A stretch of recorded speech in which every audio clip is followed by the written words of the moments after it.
işte öz ehlinden dilenmeyiptir. Neccari işiniz olsa ustadan kömek talep edin. Ahengeri işiniz olsa barıp ahengerden, benna işiniz olsa bennadan. Şunun yarak her bir zattan bir dile dua kabul olayan şehirli işleri evliyalardan, dil doğalı adamlardan kömek talep ediliyor. Bir kahdi geliptir. Şular yarak he vara kahdi gelip malları ölüp yerden zat görmeni şey diyen vaktinde Ebu Talib Peygamber Aleyhisselam'ı getirip de Mekke suyak koyuptur. Ey Huday, biz uğrumuz çököptük. Şu Muhammed'in hatırla yağını yağdır deyiptir sonuna. Şevat yağını yağdır. Hazreti Adam şol ağlap ıngrap tövbe edip aytdı diye. Ey Hudaya deydi ya. Şol öz adın izinnaki Muhammed Resulullah yazgılı adın hurmat için. Şon hakkı için men günahımı geçeveri, men tövbem kabul ediver diyenne lappa Huday Teala tövbesini kabul etti diye. Haçan mollu bu zat. Hazır peygamber dünya inmeke. Hazreti Adam ata hazır ölüp aradan gitmeke. Şomu da Resulullah'ın hurmatı çürüyüm, hakkı çürüyüm. Neymiş volli? Eden tövbesi kabul. Ve şu tayda Müslüman doğulları bilem gerekli şunkun vesilen düşünecek bolsak neme vesile bolya biz göreli geçen müfessirler şun hakkında neme deyip Sure-i Maide 35. ayet Allah Teala aydan kefi Ya eyyühellezine amenu ey iman getiren adamlar İttakullah Allah'dan korkun vebtegu ileyhil vesile ey Allah Teala yakınlamaktan çürüyüm, öz nefsinizden çürüyüm, Hudayı yakınlamaktan çürüyüm, şon sogabını hasıl etmeden çürüyüm, vesile talep edin deyip aytiye. O hem ştada tamam müfessirler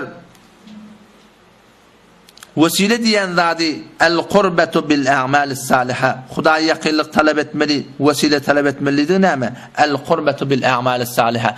Amalı salih bilen Hudayı yakınlık talep etmeli ayttığı. İnelekem sahibi ruhul beyan cilde do sefeye 388 şu mevzuusuna bahsettiye Allame Hakkı rahmetullahi aleyhi vebtegu ileyhil vesilani baştaki müfessirler yalak eynen neme deyip aytiye şu diye Hudaya yakılacak bolsan neme etmeliye ey el-kurbetu bil-a'mali saliha amalı salih edip diye vesile talep etmeliye. Bu bir icmai tefsir. Hiçbir müfessir şundan başka ayrı bir aydan kefi yok. Vesile diyorlar neme? Bima'na ma yutevesselu bihi ve yutekarrabu ilallahi Teala.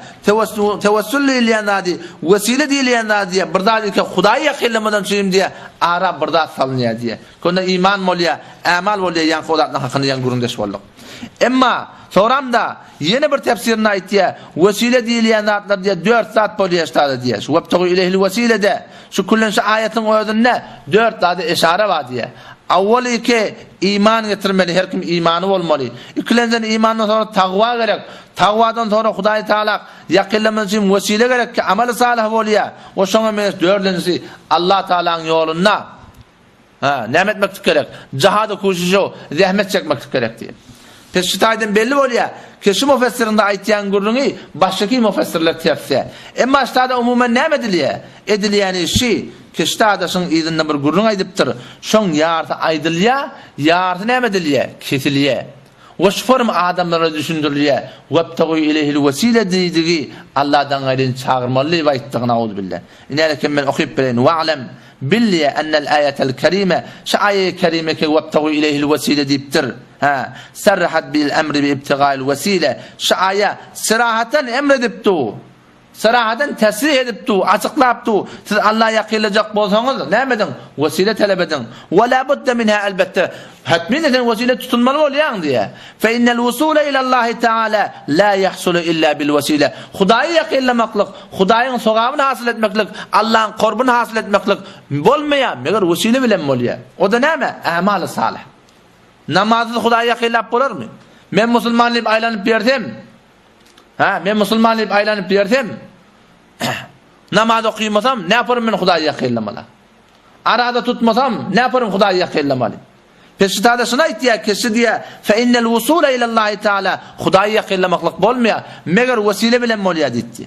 O da näme bolýar? Ulema-i hakikat, meşayih-i tarikat Allah Taala ýakynlamaklykdan çürüýüm, şular wesile diýip aýtdy.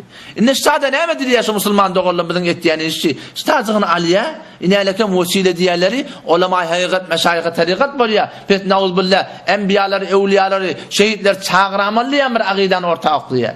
Näme şeýitmeli? Şoň izinni okuýmallarsın. Izinni näme diýär wede?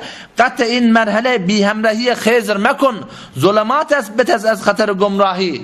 Yani sen şu Allah Teala'nın yoluna barýarsyň, sen bir rahnamaň, sen bir murşidin, sen bir çyndan bir haqqani ustadyň bolmasa, sen çukura gaçarsyň diýär. Şol garanqylyklardan gork diýär. Qatta in merhale bi hamrahiye khayzir makun. Ba Allah Teala'nın yoluny sen hetmi bir hyzyryň bolmaly, ustadyň bolmaly, murşidin bolmaly, sana bir yol köküdýän bolmaly.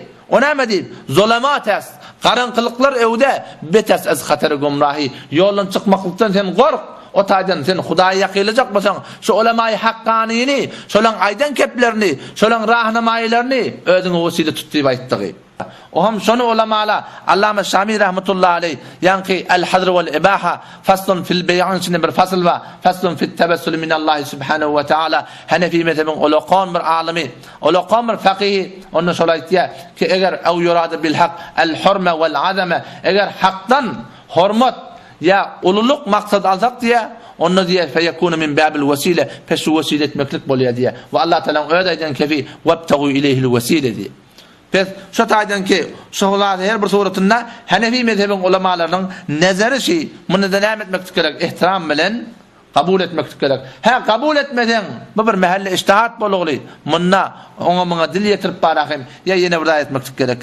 Kabul etsen inälekem Hanefi mezhepdeşi başga bir kabul etmende bilen ol Hanefi mezhepden çykdygy da ya nauz billah onun gumrah bolup barahym dinden azygy da.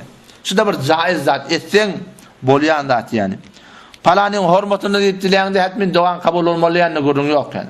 Asl iman, amal-ı salih. Asl wesile şi. Şu ýan gaýdan zatlar şular wesile. Ýöne görüň şoňusyna ki awwal baştan mestak kim inki awwallan şu wabtagu ilehil wesilen ewnedu. Şu hitap awwal baştan kime bolupdyr? Awwal baştan şu peýgamberlere bolupdyr. We awwal hemme peýgamberlerden başda bizim peýgamberimiz bolupdyr. O peýgamberler dünýeden geçipdirler. Olar ki watyny wesile talep edipdirler. Şu Kur'an bizim peýgamberimize ýenegli. Awwal baştan şu peýgamberiň özüne hitap şi. Sen Hudaýy ýakynlajak bolsaň wesile talep et. Peýgamber wesile talep edipdir.